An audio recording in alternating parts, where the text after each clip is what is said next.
खुलुमबाय बे समाव बडलेण्ड इंखं टेलिभिजननि स्टुडिय'आव आं मिथिका नार्जारी दिनैनि गाहाय रादाबफ्राव दङ। गुवाहाटी नोगोरमायाव थाबैनो एभिक्सन खालामगोन। पल्टन बाजार पुलिसा नकल आधार कार्डजों लोगोसे सासे बांलादेशी हमदों। बिजनी दहलाफारायाव मानसि हारा बोखांदों।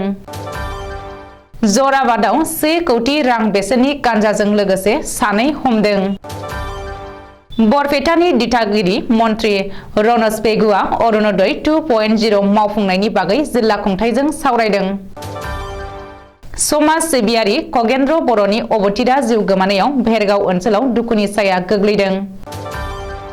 माहारियारि मानास हाग्रामानि मै सिखार खालामनानै सरबगाव 3 हमजादों।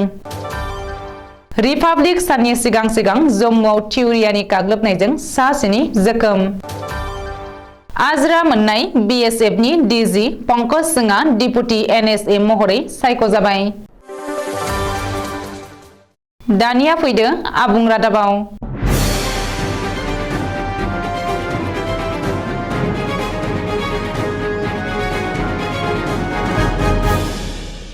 गुवाहाटी नोगोरमायाव थाबैनो इभिक्सन खालामगोन। आयेन बेरेखायै दखल खालामग्राफोरनि सायाव जिल्ला खुंथाया थाबैनो इभिक्सन खालामगोन।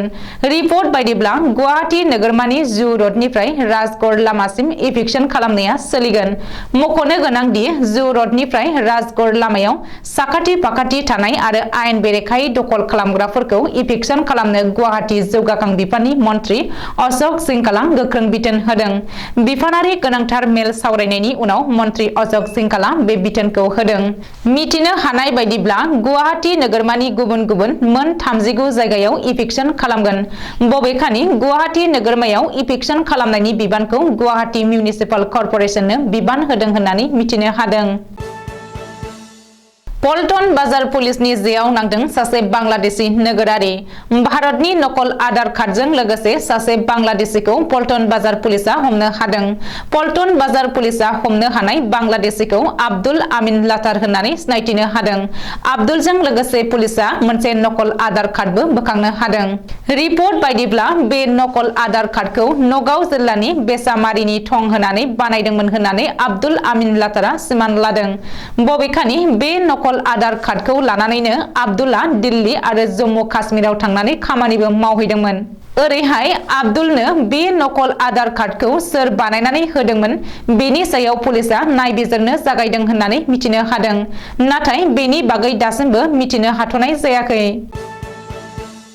चिरां जिल्लानि बिजनीयाव हाग्राबारिनिफ्राय सासे मानसिनि हारा बोखांदों। बिजनी नोगोरनि साखाथियावनो खोला फारसे थानाय दुनालि दैसाजों नांजाबनाय हाग्रायाव दिनै सासे सुबुंनि हारा बोखांनो हादों।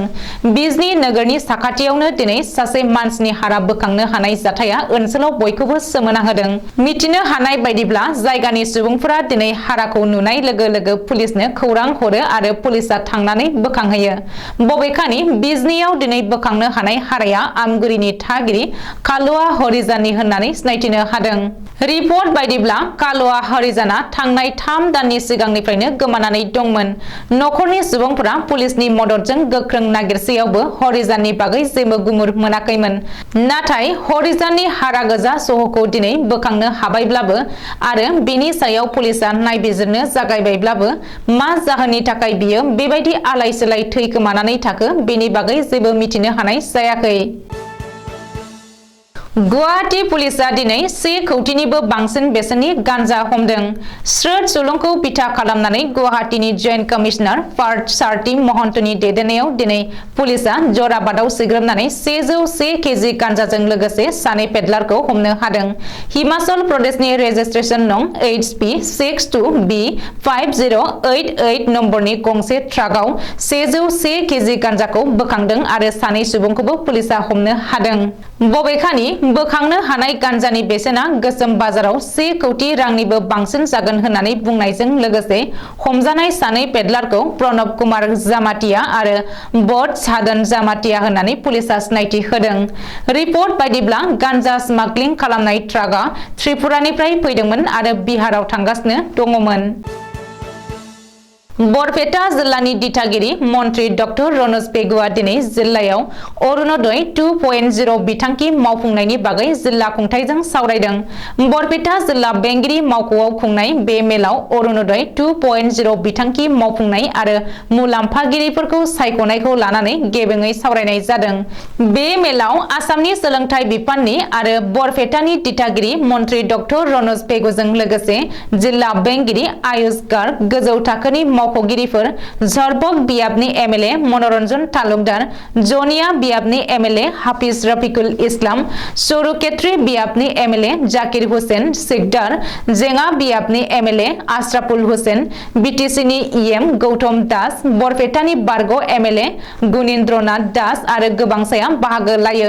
रिपर्ट बायदिब्ला दिनैनि बे जर'खा मेलाव पन्चायत आरो महरसभा खोन्दोआव अरुणोदय 2.0 बिथांखि मावफुंनाय आरो मुलाम्फागिरिफोर सायख'नायनि बागै सावरायनाय जायो। बे मेलाव बरपेटा जिल्लानि एमएलएफोर आरो समाज सिबियारिफोरा गावबा गावनि सानस्रि आरो मोनदांथिफोरखौ दिथागिरि मन्थ्रिनो फोरमायो। बबेखानि बे मेलाव नेशनेल फुड सिकिउरिटि आयेननि सिङाव मुलाम्फागिरिफोर सायख'नायनि बागैबो सावरायनाय जायो होननानै मन्थ्रि डक्टर रनज पेगुआ गावनि फेसबुक पेजआव लिरदों। समाज सिबियारि खगेन्द्र बर'नि अबथिरा जिउ गोमानायाव भेरगाव ओनसोलाव दुखुनि साया गोग्लैदों। खगेन्द्र बर'आ 1968 मायथाइयाव टटलापारा गामियाव जोनोम मोनदोंमोन। 1986 मायथाइयाव मेट्रिक आनजादखौ उथ्रिसारनायनि उनाव सोमावसारनायावबो बाहागो लायो आरो गिलुं गिलुङै 1992 मायथाइयाव हायार सेकेन्डारि आनजादखौ उथ्रिसारनो हायो। बिनि उनाव थाद'नाय गैयै बर' हारिखौ रैखाथि होनो, जौगाहोनो मेंनाय गैयै महरै सोमावसारनायाव बाहागो लादोंमोन। बेबायदि थासारियावनो आर्मी पुलिसनि आखायाव हमजायो आरो टाडा आयेनाव जेलाव थानो गोनां जायो। बेनि उनाव भेरगाव दखरा एबसुनि गाहाय नेहाथारिनि बिबानखौ रुजुननानै उनाव आफादगिरिनि बिबानखौबो रुजुनदोंमोन। बेनि उनाव भेरगाव गुदि बर' थुनलाइ आफादनि आफादगिरि मासियावबो बिबान लानानै बर' राव फेहेरनायाव बिफाव होदोंमोन। बेनि उनाव भेरगाव ओनसोलनि गोबां समाजारि आफादफोरजों लोब्बा थानानै समाज जौगानायनि खामानि मावबोदोंमोन। दिनै 21 जानुवारिनि फुंनि 4:10 रिंगायाव गावनि जोनोम गामि 1 नं टटलापारायाव थानाय आंगो न'आव हां हगारो। बेनि सिगां थांना थानायनि समाव भेरगाव के बरुवा हिनजावसा गेजेर फरायसालिनि सामलाय आफादनि मासिगिरि, भेरगाव सानराइज जुनियर कलेजनि गायसनगिरि सोद्रोमा आरो थैनाय समसिम आफादगिरिनि बिबानखौ रुजुननानै कलेजखौ सामलायबोदोंमोन। बेल' नङा, भेरगाव उन्दै साहा आबादारि आफादनिबो सोद्रोमा महरै थानानै साहा आबाद खालामनानै नखरखौ सालायबोदोंमोन। बिथांनि अबथिरा जिउ गोमानायाव भेरगाव ओनसोलनि एबसु, थुनलाइ आफाद, फरायसालिनि फरायसाफोरजों लोगोसे गोबां आफादफोरा दैदेनगिरि खगेन्द्र बर'नो जोबथा मान बावहरो। मख'जायोदि बिथाङा थैनाय समाव बिसि, सासे फिसाजो, सासे फिसाजोला, बिब' बिनानाव, बाय बाहागि, नखर फोलेरनि गोबां सुबुंफोरखौ नागारलाङो।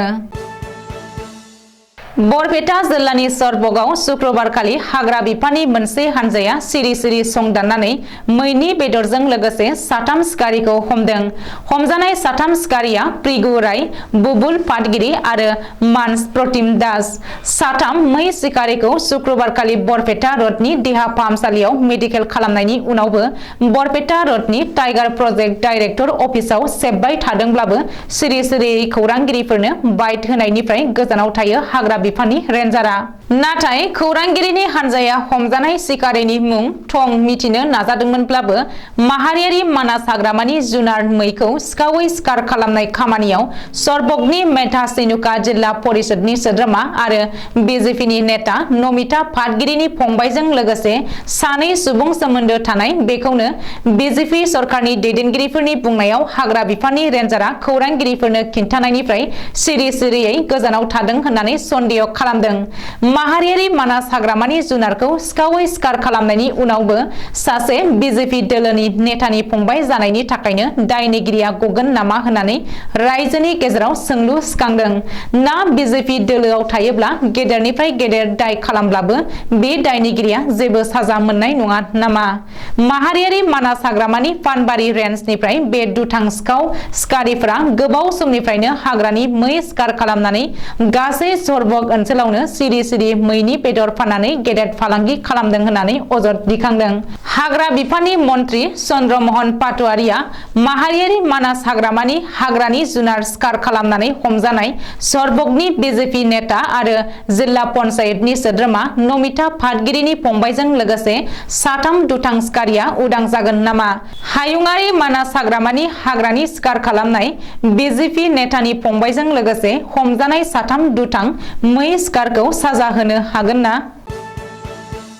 भारतनि रिपाब्लिक साननि सिगां कंग्रेस दलनि भारत जोड़ो अभियाननि समाव इउनियन टेरिटरि जम्मू नोगोराव तिउरियानि गाग्लोबनाय। तिउरियानि आईईडी जों गाग्लोबनायाव गासै 7 सुबुङा गोब्राब जोखोम जादों। जम्मूनि एडीसीपी मुकेश सिंहआ फोरमायनाय बायदिब्ला सनिबारखालि फुंनि समाव बे जाथाया जादों।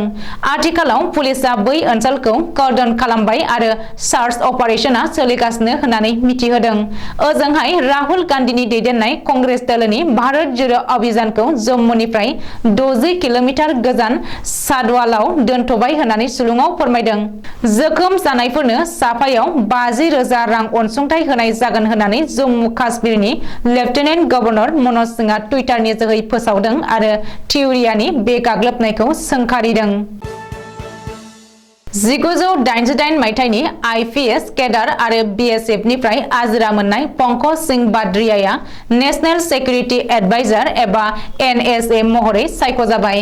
एनएसए अजित डभालनि लोगो रैखाथि बोसोनगिरि महरै सायख'जादों। मख'नो गोनांदि 2021 मायथाइनि 31 आगस्तआव बीएसएफनि डाइरेक्टर जेनेरेल महरै बिबान रुजुननानै 2022 मायथाइनि 31 दिसेम्बराव आईपीएस अफिसार पंकज सिंह बाद्रिया आजिरा मोनदोंमोन। उत्तर प्रदेशनि लखनऊआव जोनोम मोननाय पंकज सिंह बाद्रियानि बिफा प्रकाश सिंह बाद्रियाबो थांनाय 1993-94 मायथाइयाव बीएसएफनि डाइरेक्टर जेनेरेल बिबानाव दङमोन। पंकज सिंह बाद्रियाया गावनि जोबथा सोलोंथाइखौ गुजरातनि आहमेदाबादाव थानाय इन्स्टिट्यूट अफ बिजनेस मेनेजमेन्टनिफ्राय एमबीए डिग्रीजों फोजोबदोंमोन आरो बेनि उनाव आईपीएस जादोंमोन। दिनैनि रादाबा एसेनोसै। गोजोन्थों।